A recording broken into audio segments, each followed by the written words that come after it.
Mr. Vice President, Mr. Speaker, members of the Senate, of the House of Representatives, yesterday, December 7th, 1941, a date which will live in infamy, the United States of America was suddenly and deliberately attacked by naval and air forces of the Empire of Japan.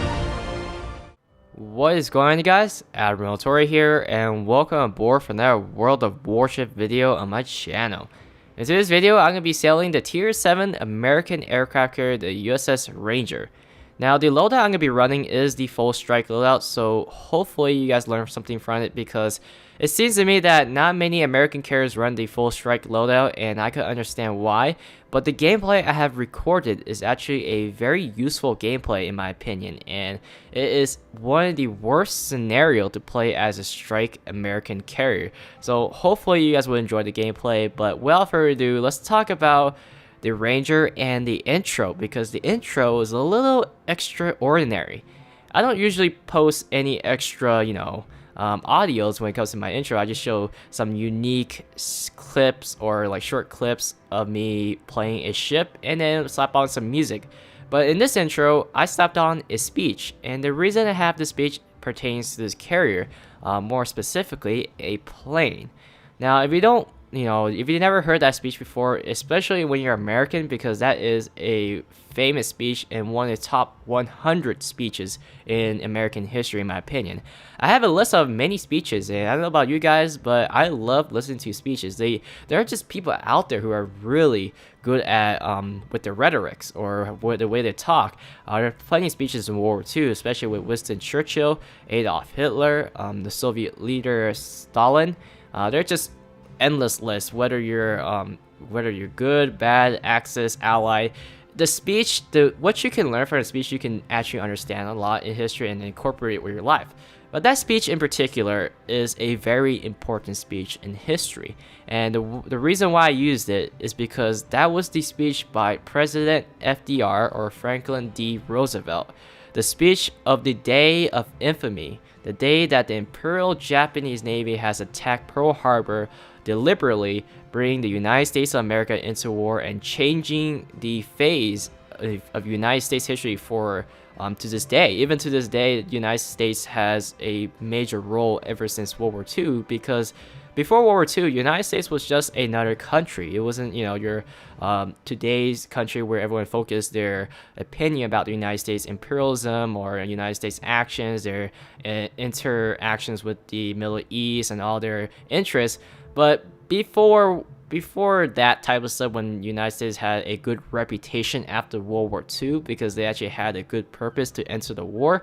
But yeah, that was the speech that entered the war for Europe and Japan, because Japan was what brought the United States into the war.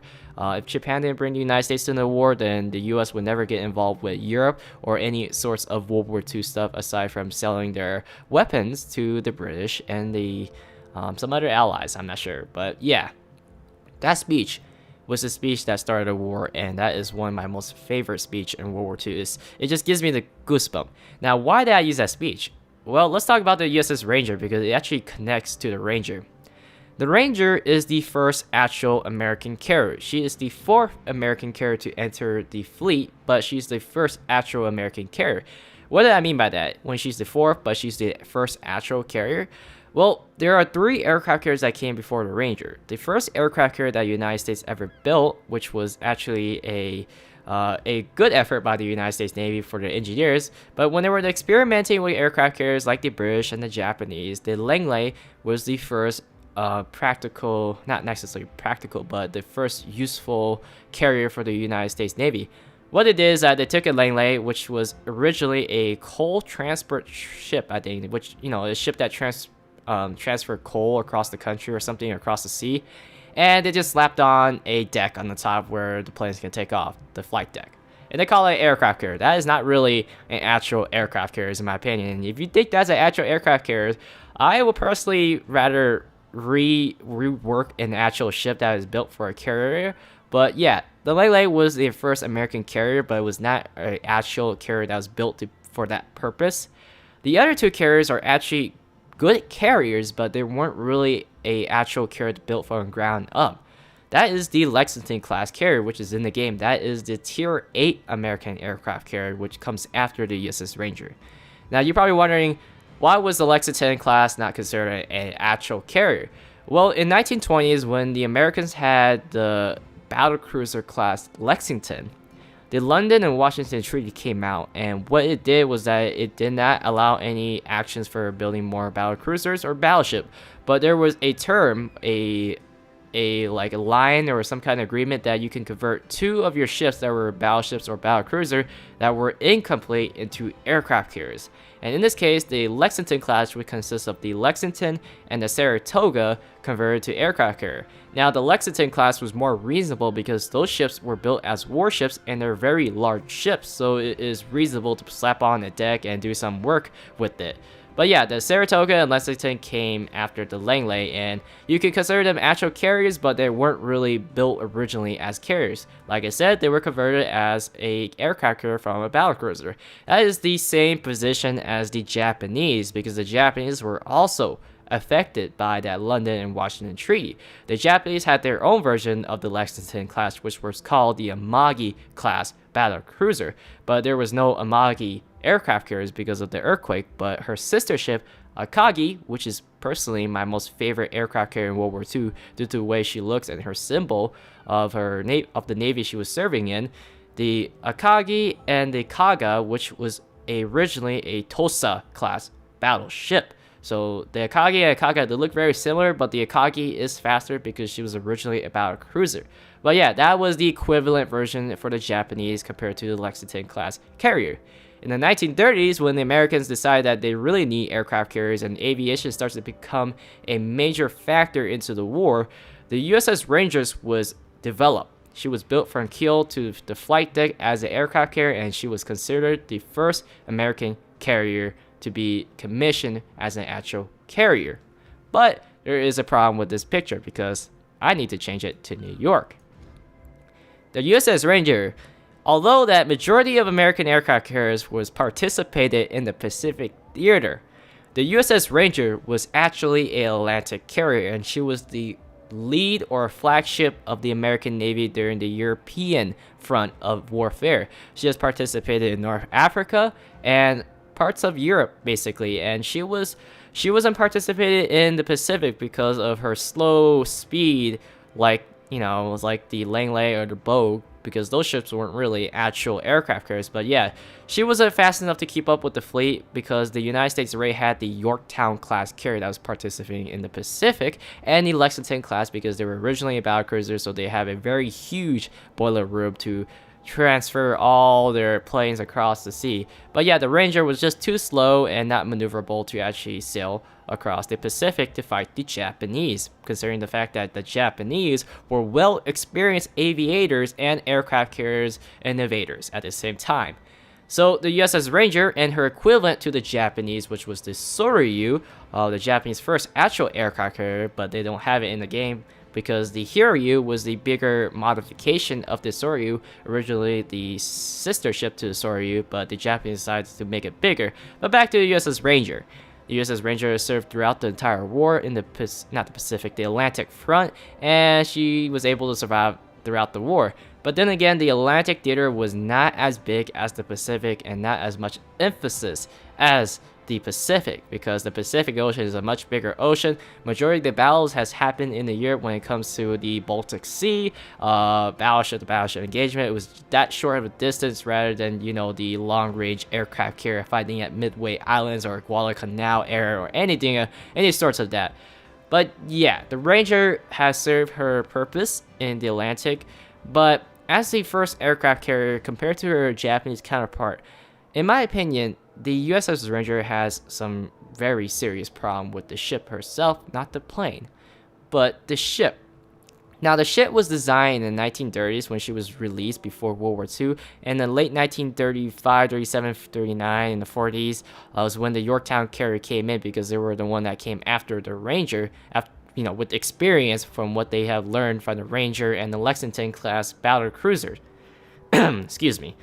But the USS Ranger, at that time, the United States of America was under the Great Depression, a period of great economic disaster after the 1920s of the stock market crashing, leaving the United States government on, basically welfare, if I were to describe it. So the United States do not have money, so when they were building their military at a time where they don't have money because they needed a military because due to the fact that the world was arming itself for World War II and preparing for it, the United States kind of had a feeling that the Japanese will come to a point of aggression because, the Japanese were not happy with the American negotiation over land and resources, and eventually the Japanese got involved with the Sino-Japanese War, so the Americans embargo, and the Japanese got a little bit aggressive to the point where they attacked Pearl Harbor.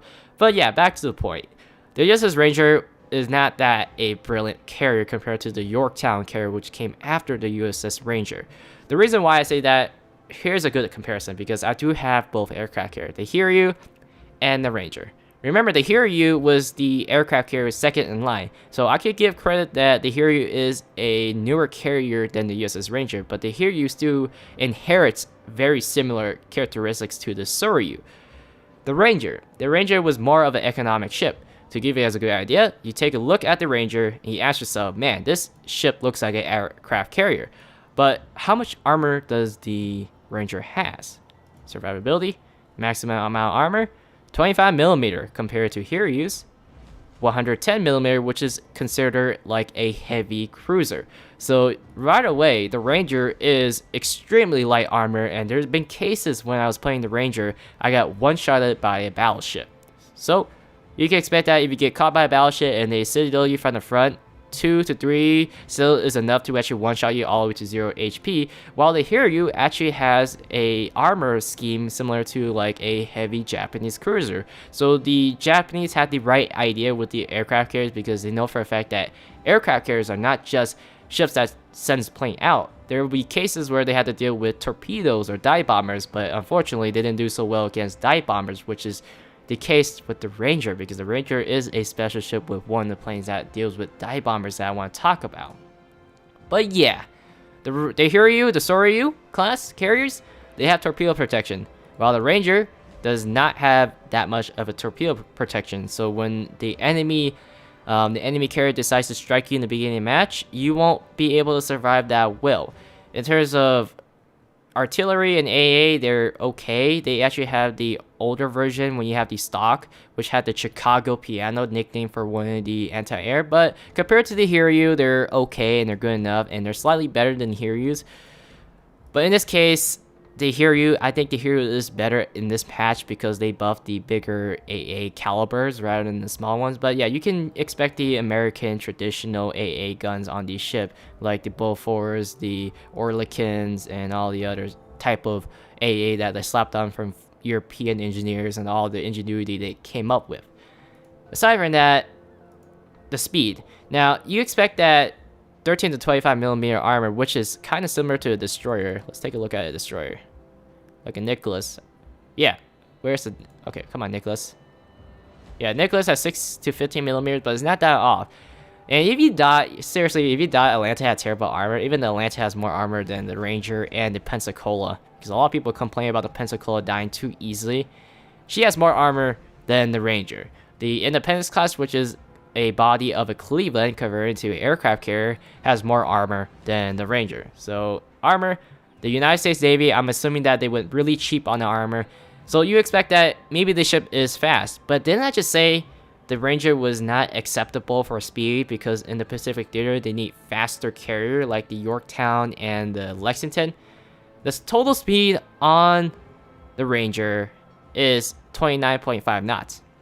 And with that type of light armor, when you have lightweight, then you should go really fast, right? Like destroyers, they're very light compared to battleships, and battleships are very heavy. In order to achieve such speed, they gotta have bigger engine. Well, with the Rangers, I think one of the design flaws is that they didn't have enough big of an engine, but it didn't really matter because if one of the shells hit the engine room, it will cause a big disaster. But compared to the Hiryu, the Japanese counterpart, the Hiryu goes 34 knots and has thicker armor, and she is I believe she is heavier than a Ranger. So right away, ship stats, I think the Ranger doesn't do so well against the Hiryu, but we gotta consider the fact that the Hiryu is a modified version of the Soryu. But I'm assuming the Soryu has similar armor to the Hiryu, maybe lighter, but the Soryu is one of the fastest aircraft carriers in World War II at the same time. But yeah, one of the key things when it comes to speed, I really emphasize speed with aircraft carriers because aircraft carriers really do need speed to get from point to point and transport their planes to a certain location and run away in the game. But speed, disappointing. Armor, very disappointing on the Ranger. And it sounds like I'm bagging on the ship, but I'm not really bagging that hard because it's just a ship in the game. But the reality is that the Ranger, I can see why the Ranger was not fit for the Pacific theater against a much more professional country like Japan, because Japan has been fighting the Chinese and Soviets with aircraft carriers and they were much more experienced than the Americans. The Americans did not want to take their chances with the Ranger. But the Ranger is an Atlantic ship, so it's not a big deal. She has served what she has to do in North Africa and the West Europe and all that fighting that happened. But yeah, even the concealment, the concealment is a game thing rather than an actual historical aspect, but the concealment is pretty terrible compared to the Hiryu. Hiryu 9.9 kilometer air detectability, which is I'm most concerned of because majority of the time, if you ever get into aircraft to aircraft engagement, the enemy carrier might try to find you and try to sink you right away. With the Ranger, you will spot the Ranger right away with 4 kilometers distance, and the surface detectability getting caught by a destroyer is 14.2 kilometers, while the Hiryu got 11.9 like a Japanese heavy cruiser. So, in my opinion, from my experience, I prefer the Hiryu as a ship more than the Ranger, but it doesn't hurt the fact that the Ranger is not a totally horrible ship. It's just that if you get matched up against a Japanese Hiryu and you're running the full bomber loadout, which doesn't have any fighter, if the Hiryu finds out you have no fighter, he's gonna go for you, okay? And the moment he goes for you, you're pretty screwed because the Ranger, even in the description, has poor torpedo protection, and since she was the first aircraft carrier for the US Navy, an actual carrier design, she has very impractical arrangement of her aircraft elevators, which is important because that's where you do the arming and where your planes take off at the same time. But yeah, that was a breeze of me telling everything I know about the Ranger. Now, why did I use that quote when FDR declares war and it was a beginning of a new era for the United States of America? That quote was a perfect example of how the war was started. There is one plane on the ship that should be on the Lexington also, which is the default plane on the Lexington, but when you upgrade the Lexington planes, it won't be there anymore. But there is one plane, this one particular plane that I want to speak out for because this plane is very important. If you have a list of planes in World War II, this plane is better be in your list because this is non-negotiable. Okay, that's how I'm serious I am, because this plane has changed the United States of America in terms of naval history forever, because she has played the most important role and turned the phase of the Pacific warfare. And for people who are very knowledgeable, you probably know this plane, but the plane is, let's take a look at the plane. Now, and a lot of us would expect the torpedo planes because torpedoes do the most damage, and that is true in history. One interesting note with the American doctrine, compared to the Japanese emphasize torpedo planes more than dive bombers. The Americans believe more into dive bombers than the torpedo planes because they're more consistent, and there is a huge problem with, when it comes to aircraft carriers, especially with the Japanese, the moment the dive bomber is above the Japanese aircraft carrier, the Japanese anti-air can't reach a dive bomber. So in most case scenarios, when you find an American carrier, they will have more dive bombers than torpedo bombers because that is the way the Americans wanted to go. And they believe dive bombers are simply more effective than torpedo bombers. But don't get me wrong, because torpedo bombers can't do as much damage as dive bombers. It's just that you can land more hits with the dive bombers than torpedo bombers, and that is kind of scary in World War II. But in this game, dive bombers don't do that much of the damage unless you're running the 1,000-pound bomb with the Lexington and above. But yeah, the dive bombers in this aircraft carrier, this is the plane that you better add to your list of knowing, because this plane is one of my most favorite dive bombers. Is this plane my favorite because she is extremely effective and innovative? She is effective, but in terms of being like best in performance and noticeable in like everything, she was well engineered, but she's not like to the point over engineered to, you know, very effective at every sort of way like the Corsair fighters, like the American Corsair, because those planes are very powerful, or like jet fighters that later on developed. But the reason why this plane is very special brings back to the FDR quote. When FDR declared war on the Empire of Japan, this plane was used in a crucial battle that turned the war around. This plane, there's many people who have opinions and many historians, and they asked me if I were to summarize with one word that changed the entire Pacific warfare, and it's not a battle, but a particular ship or a plane or any vehicle or weapon. I wouldn't say it would be the atomic bomb. The atomic bomb just, cleaned up the war. It was a way to finish off the war.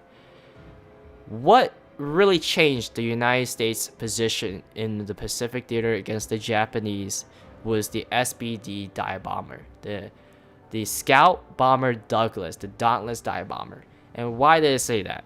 Because there's one battle. SBD, that's the word I would say. SBD is what changed the Pacific theater. This dive bomber was the key factor to why the Japanese lost Midway. And the Battle of Midway was a very important battle because the Japanese has literally lost half their air power, giving the Americans a chance to actually retaliate and take what the Japanese has taken from them. Meaning that the Japanese had to play more defensive than aggressive. And Yamamoto, who was the admiral or the commander of the Pacific Fleet for the Japanese nation, said word for word, I'm not sure it's word for word, but somewhere along the line that if the Japanese were to get into a battle with the Americans of attrition, meaning that if the battle drags on too long, if the war drags on too long and the Japanese not win the war right away, the Japanese will lose. And it is apparent because the United States of America had more industry, more population than the Japanese, much bigger population. And they had the capabilities of taking down the Japanese if the Japanese made one mistake to prolong the war. And that mistake was the Battle of Midway against the Akagi, the Kaga, the Soryu, and the Hiryu. All four Japanese carriers that participated in the battle were all disabled by the SBD dive bomber. Now, if I recall correctly, the SBD dive bomber did a good job of disabling the Japanese carriers because the Japanese carrier had a very poor damage control procedure and design to the carriers. Because, for instance, the Akagi, 2 SBD bombs knocked out the fire control system. Not the fire control system, the damage control system, which consists of putting out the fire on the deck, but they couldn't put it out, so eventually it would reach the aviation field and the ship was just a sitting duck. So as a result, when the SBD damaged the Japanese carriers, the Japanese carriers were sitting ducks at Midway, and the second wave of battle will come the next day. And as a result, the Japanese had to scuttle the ship because the ship was in no position to actually make it back to Japan. If you go look up on Google Maps and type in Midway, that is how far they are from Yokosuka or Kure naval base, because they have no place to actually send the ship back to repair because the rudder was destroyed, the engine was destroyed, or the flight deck was completely obliterated and the ship was not in a position. So as a result, the Japanese sunk all 4 carriers themselves because they don't want to let the Americans have their hands on the carrier and learn their secret intelligence or their design and everything, one after another, like even for the Japanese Zero, because that is one of the planes that you should add on your list. So SBD, Japanese Zeros, the Stukas, the British Spitfire, there are a lot of planes out there that should be added to the list, but SBD definitely, because that plane changed everything. After the Japanese lost half their aircraft carrier power due to the Battle of Midway, they went from taking land from the Americans to playing more defensive, and as a result, when you play defensive, you're prolonging the war, and this brings a chain reactions of plans. And Mr. Nimitz did a very good job. General Nimitz, the guy who was behind the Battle of Midway and his planning, cranked the United States Navy in the Pacific island hop, and we developed, in terms of we as an American, for me, for the United States, they developed about 24 Essex-class carrier against the Japanese, which started with around 10-ish carriers, and then at the end of the war, they only got a couple of carriers against 30 Essex-class carriers. And if you thought one Essex-class carrier in World of Warship was a nightmare, imagine 24, 26 Essex-class carrier in one matchmaking. You had to go against that. And in this case, the Yamato, which was the last standing battleship against the Americans with her sister ship Musashi, they were the symbol of the Japanese Navy death with the Battle of Leyte. But yeah, they sent like 8 Essex-class carriers to sink the Yamato-class carriers, and it's been proven that aircraft carriers are far more effective in terms of strategy and winning the naval warfare. So as a result, there you have it. The SBD bomber. This plane is on here. This is the plane that chased the Pacific Theater, because if the Americans lost the Battle of Midway, they practically lost everything in Pacific. They really did. They would have lost Hawaii. The Japanese would have bombed California, Washington, all the naval yards, and the United States would probably, from what I heard, would probably have to renegotiate with the Japanese as a surrender by the Americans, but in a surrender way that you let the Japanese do what they want in Asia, and retrade and redevelop relationship.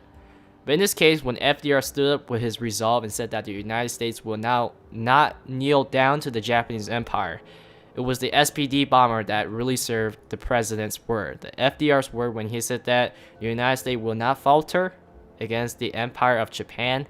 The SPD bomber, folks, this is the plane. And the SPD bomber was in service from 1940 to 1944. Even after the Battle of Midway, she was still in service because she was still a considerable plane to be used. And the Americans developed better dive bombers after the SPD, but the SPD was still a useful dive bomber. And this plane has really plagued a lot of the Japanese Navy. This plane did a lot of work. And there's no question about it. Equivalent to this plane is like the Japanese Zero, because the Japanese has overproduced the Zeros and they were used throughout the war. Aside from that, that was a lot to take in, and hopefully you guys take that information for granted. If someone ever chat with you about aircraft carriers and they talk about planes, you better hope that they mention the SBD bomber in the Battle of Midway, because that is the plane, the Dauntless. There are like 5 models, I think. This is the 5th one in iteration. But yeah. Torpedo bombers, I don't really know that much. The Grumman's, I know for a fact that the Grummen are considered one of the considerable torpedo bombers in World War II, but I'm more focused on dive bombers because, like I said, the Japanese are more emphasized on their Nakajima torpedo bombers, while the Americans had their Douglas dive bombers. And although these are dive bombers, they're not just dive bombers.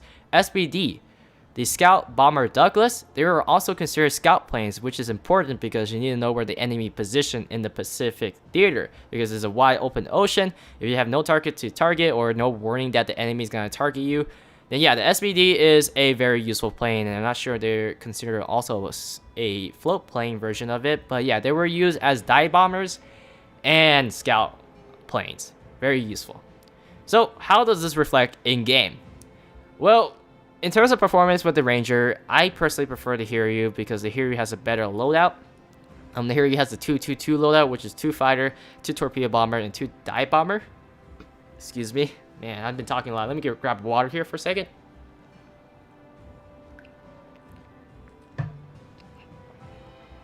Ugh, my mouth is like dry after talking so like straightforward about the American carriers. But yeah.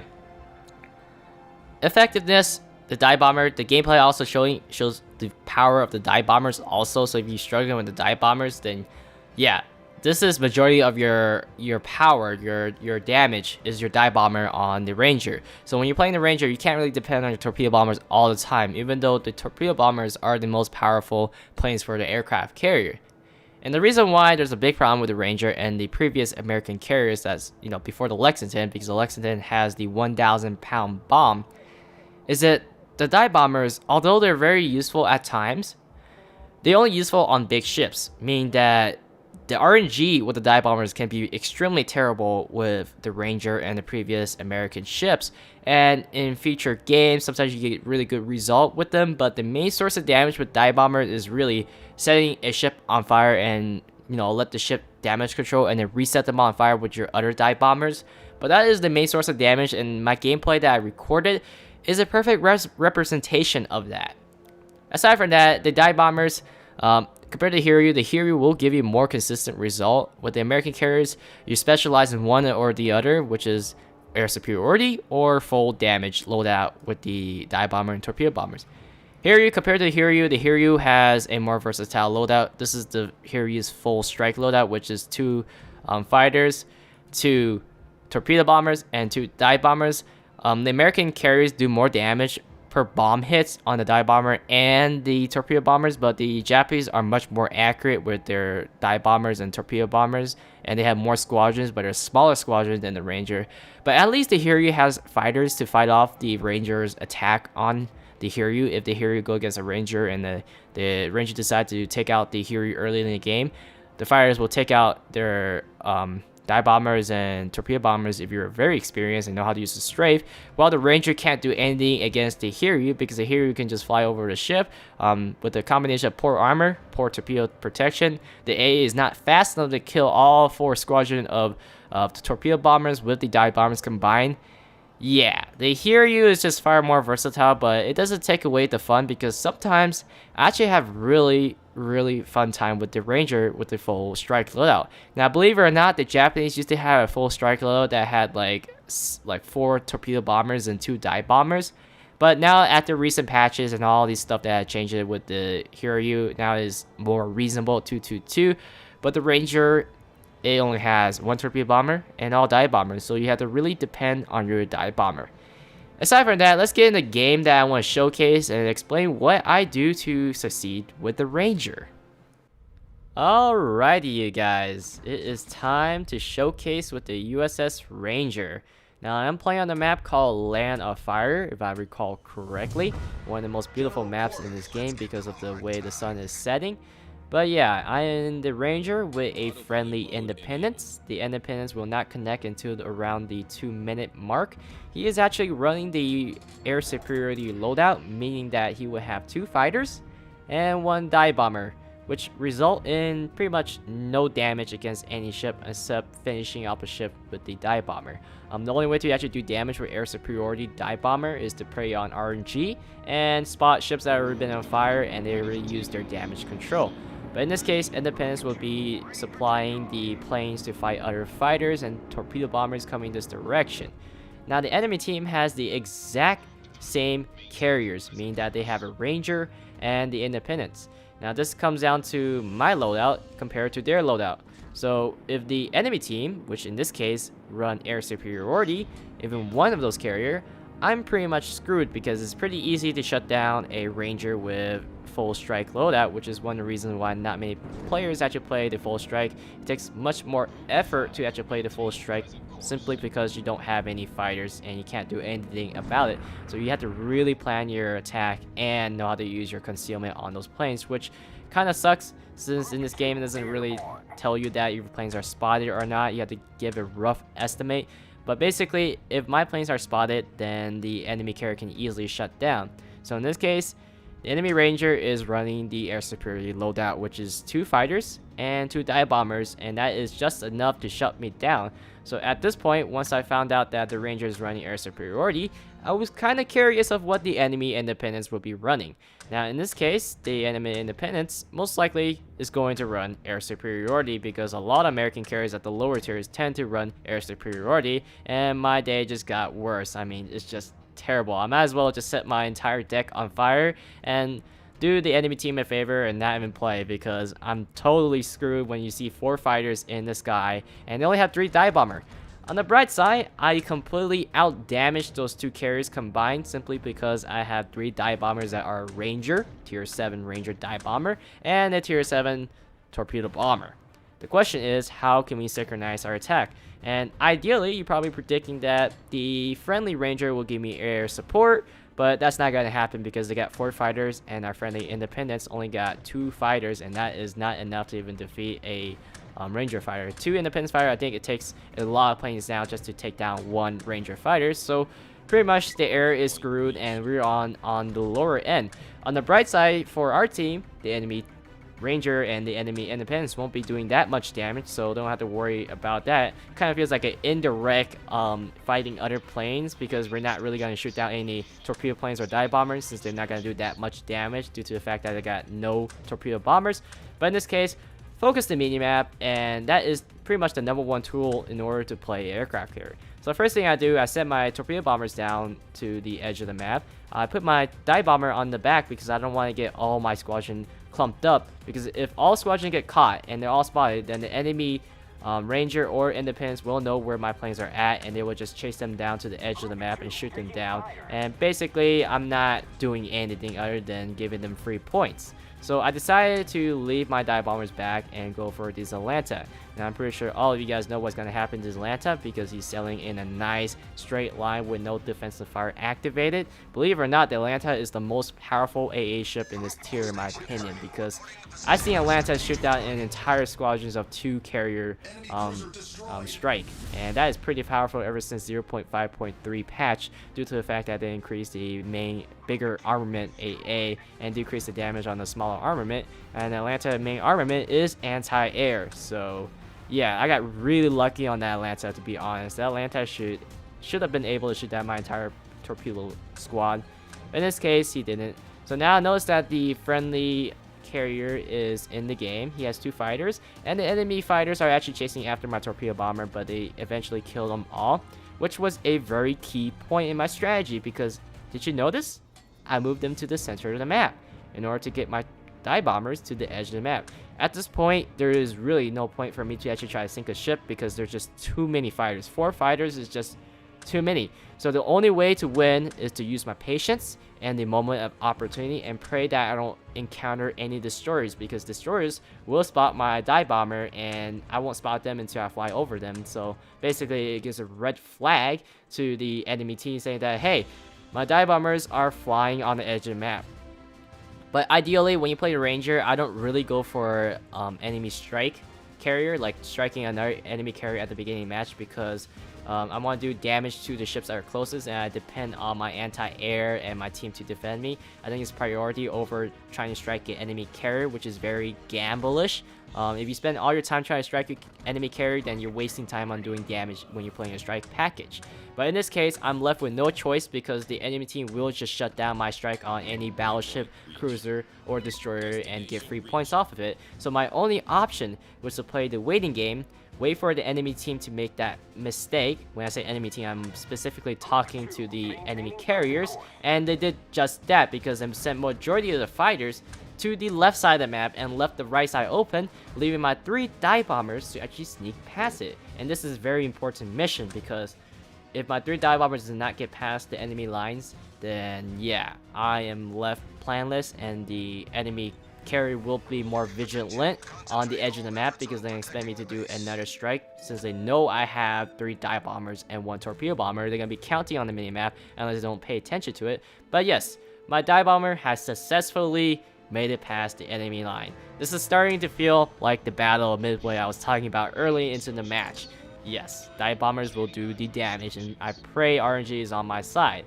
So my torpedo bomber has finally came to the sky, flying to the sky, and that's the one that was eliminated, completely shredded by the enemy carrier, whether it's the Independence or the Ranger.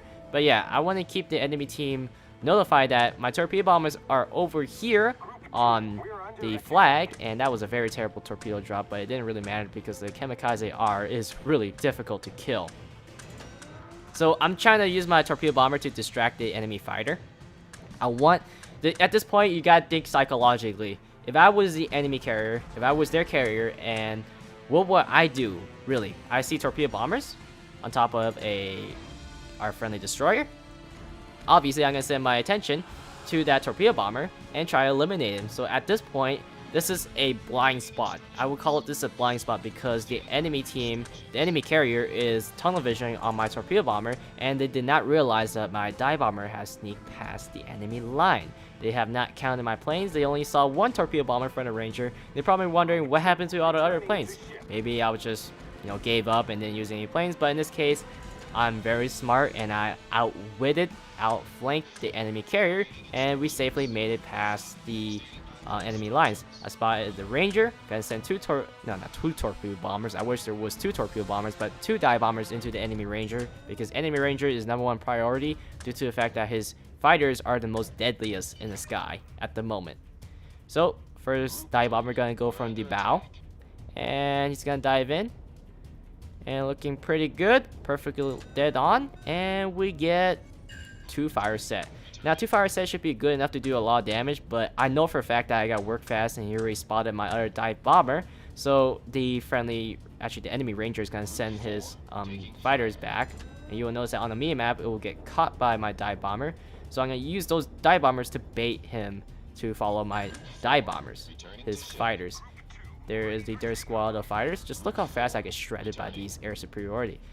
What the Ranger does not realize is that I have 1 dive bomber to save, and there's a reason why I saved that dive bomber. In order to do damage to dive bomber, you're not doing raw damage. You're here to set things on fire. So in this case, I was waiting for the Ranger to actually damage control. I came from the rear, and he doesn't realize that I have 1 dive bomber left. He should have done his his homework about it, because I usually count how many planes are striking my carrier. If I see only 2 dive bomber, I can expect 1 is missing. So in this case, the Ranger let his guard down, and my last dive bomber, I had to really pray, because if I don't set at least 2 fires, then this won't kill the Ranger, and the Ranger would just camp his fighters near his carrier all game. In this case, this is the winning kill. Will I get the 2 fires or 3? And I do get the 2 fires and 3, and I did a lot of damage with the raw bomb drop. So that was perfectly synchronized. What I just did there was I sent 2 dive bombers to do damage. The initial attack set him on fire, sent my dive bomber back, and I prayed that the enemy Ranger follow my dive bomber, which he actually took the bait, and now he left his Ranger open, which my 3rd dive bomber came in to set him on fire, and it will be a completely successful game if the Ranger dies right around now. Now, come on, burn. He's gonna be dead now. 5, 4, 3, 2, 1. Arsonist? Oh, come on. There he is. There he is. That is the Arsonist. So we sunk the carrier with pure fire damage, which is pretty good, because dive bombers are best against carriers since they're just so easy to hit the flat tops of a carrier deck. So at this point, I was kind of grateful, but we still got an Independence to deal with. So I saw this Kamikaze R. I'm just gonna scout and try to spot him at my most best ability to kill this Kamikaze R. Kamikaze R's are pretty powerful destroyers in my opinion. But at this point, I'm not really trying to kill him. But if I do, I might get really lucky. So Kamikaze R, look how he disappears right next to my torpedo plane. That is how good the concealment is on this small destroyer. I dropped my torpedo. I'm not really expecting to hit him, but he was not paying attention, because if you notice, he was more focused on his torpedoes. So at such perfect timing, I got really lucky, and the Kamikaze R will go down by my torpedo. It didn't really matter because he was really low, but yeah, my purpose with the torpedo bombers was to spot him, but he has such a good concealment. I'm assuming that he has the tier 5 commander skill, which increases the concealment. If you notice that Independence tried to do a strafe on my torpedo bomber, but he kind of got some of my planes, but not really. So at this point, I noticed that the Independence might still be a big problem, because the strafing ability, it doesn't matter how low your tier is, the strafing ability can definitely devastate your entire squad within the range of the tiers, especially only 1 tier off or 2 tier off. So he's more than capable of shooting down all my planes, and at this point, maybe I should really kill the Independence, because I actually spotted the Independence while striking the Ranger right around that big island next to the flag, right above that point I just set right there. So let's go strike the Independence. Now if you notice that my dive bomber is already spotted, so I'm just going straight towards the Independence. Now focus on the minimap. Always focus on the minimap when you play carriers. Sometimes it's not fun, but when you're not doing anything, just focus on the minimap. Notice how the enemy carrier did not focus on the minimap. His fighters literally just slipped past my dive bomber. I guess I can say it was really lucky of me that I'm paired up against somebody who's tunnel visionally, but maybe he was doing something really important. But I don't know, he was not paying attention, so I'm going to strike this Independence with some fire. Now at this point, my dive bomber above that just passed the fighter, I'm trying to hide him away, and hopefully that he didn't know that my dive bomber is right there, and just use this only dive bomber, because I'm going to need 2 dive bombers to kill this Independence. One to set him on fire, and the second one to actually do some on fire damage.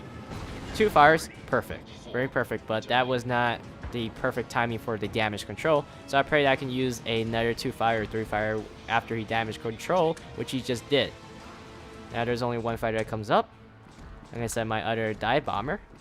Now it's kind of like karma at this moment, because I got really lucky so many times across the enemy line, and it was due to the fact that the enemy carrier did not decide to fully scout. They only killed my torpedo bomber, and I just flew past that that fighter squadron with my dive bomber.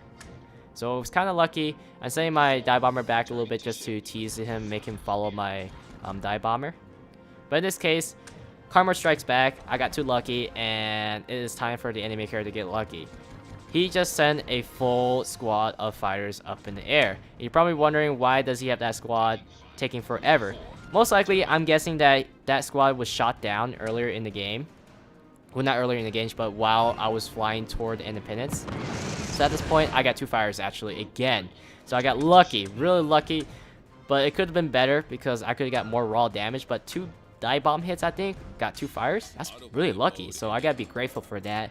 At this point, the Furutaka, which is right above the Independence, is that Furutaka or the Aoba? I don't recall, but one of the Japanese heavy cruisers will be chasing down this Independence, and pretty much make me a happy man, because I don't have to deal with air superiority anymore. So I'm gonna send my torpedo bomber, which was left after getting destroyed by the enemy air superiority fighters. Only got 3 left, honestly, because I don't get that much torpedo bombers. I only get 1 squad. Majority of my airstrike power is dive bombers, to be honest. And most people think that torpedo bomber is the most powerful plane. It is true that is the most powerful plane to use in this game. It's just that for the Ranger, you only get 1, so you have to learn to capitalize with the dive bomber. But the dive bomber can be extremely unreliable due to the fact that it's based on RG. Sometimes I get games where it's really terrible and inconsistent, even though I land perfect dive bombs hits, and they just don't hit at all. They just go around the edge of the border on the target, and it kind of makes me sad, but that's what happens when you play strike loadout. You're not expected to do anything good at all times, and I can understand why people don't play strike loadout, but like I said, I like something challenging, something fun to take down, and dive bombers are really fun to spam with on the Ranger. So I'm gonna go for the Independence. This is really perfect, but I only got 2 dive bomb. And I got prey. Nope. Not even a single one, even though that was dead center. But then again, I only got 2 dive bombers on that squad. So I'm going to send my another squad of dive bombers. And I noticed that I was spotted. And that's a very important skill for the commander. If you guys don't have that as a carrier player, always have situational awareness. Because, like I said, the Ranger has poor concealment. I look around, I don't see any planes. Most likely a destroyer is on my back. And if I don't have that, that situational awareness, the destroyer will get really close to me and dump torpedoes without me realizing, because I'm more focused across the map. So it's a good thing that indicator came up. I spotted the Musuki. As usual, in every video, there's always a Musuki that ruins my day, whether it's friendly or enemy. But I don't know why. There's always a Musuki feature on my video. So I went for the dive bomb hit. I got high caliber somehow. I honestly thought I didn't do that much damage, because I was spending a lot of time waiting for the perfect opportunity to attack the enemy Ranger. But in this case, I was doing a lot of damage. So I'm going to try to go for another dive bomb hit on the Mizuki. I'm assuming that he used his damage control and got really lucky with 2 fires and incapacitation with a lot of raw damage with 2 dive bomb hits. So that was very lucky. In most cases, when you play dive bombers on the American side, I usually get inconsistent result, especially on destroyers, because they are the smallest ship. But the best ship to use dive bombers are really battleships or enemy aircraft carrier. The last choice will be a destroyer or a cruiser, unless a cruiser is endangering you. But I prefer to actually fly my dive bombers across the map to find a lonely battleship. And if there's no lonely battleship, then yeah, I'll just pick a cruiser or a destroyer that seems to be lonely. Basically, any target that is lonely by itself. And luckily, my team was able to save me before I got caught by that Musuki. That Musuki should shot at me, or shoot at me at least, with his main armament and set me on fire, but he chose not to. I sometimes engage a lot of destroyers who are right behind me and don't even use their main armament. I guess he doesn't realize I have 25mm of armor, because he can easily citadel me with his main armament, believe it or not. I'm pretty sure the destroyers can actually citadel me with their AP for sure, just for sure. I think I citadel a Lang when I was playing a destroyer on the Russian side, early tier, because the Lang has very thin armor like the Ranger. I'm not sure it's thinner than the Ranger, but along the line as the Ranger or near the Ranger, might be thinner, might be wrong. I gotta look it up. But yeah, at this point, it seems to me that I've been doing really good at this scenario, and somehow I turned the game from being the worst case as playing full straight to my advantage because of luck and some patience and a lot of thinking, because like I said, there's strategies. It's not just click, do damage, and fly off. You gotta think. You gotta really think. And some people don't like to think when they play games, but sometimes when you think and take a moment to decide on your choices and to count or document the enemy's move can really pay off. And in this case, I turned a air superiority carrier team to nothing. They're all dead now, due to me taking out the Ranger early in the match and scouting for the Independence and doing some damage to Independence with the friendly cruiser who just happens to be there to kill him. So at this point, it is pretty much game. I'm pretty sure you guys are curious how much damage I did. I did around the ballpark like 100k damage. I don't recall correctly, but yeah, there was a lot of damage, fire damage, floating damage, and raw damage from the dive bombers or the torpedo bombers. But yeah, this was a pretty fun game in my opinion. Overall, I gotta say, this is probably the best strategy game I've played so far. In terms of me thinking and trying to outsmart the enemy, this was my best in my opinion. There have been many games I played with carriers like the Hiryu, and they're epic games, but I had to crown this one as the most strategic game that I had to plan out. And I'm gonna go for this Colorado because the Colorado is full health. Not sure what he was doing, but he was full health. I talked about this in my Colorado video, that you have to go into the battle. You can't just sit back with a Colorado, because the Colorado has very poor accuracy for people out there who never played the Colorado and just happen to be watching this video. But yeah, if you haven't played the Colorado has very poor dispersion, and you should go in. Since I got nothing really else to talk about, so let's talk about this little Colorado here. I'm gonna go for another dive bomb attack. He uses damage control from the bow perfectly. And that was a very poor RNG because I only got 2 hits, and I thought that was perfect, honestly. Look, majority of it was on the battleship, honestly. But let's see how much credit I get. I get around 314k of credit, 2.7k of XP, 5 torpedo hits, 20 dive bomb hits, I think 8 fire set, was it? No, 14 fire set, which is a lot. 3 ships sunk, and a couple flooding. Can't see it, 4 flooding, and 3 incapacitation. I came top of the list with, yeah, 3 kills with the planes and 3 kills with the ships. And yes, I did around the ballpark 110k damage, or at least 100k damage. Aside from that, I hope you guys enjoyed this video, and I will see you guys next time on World of Warships.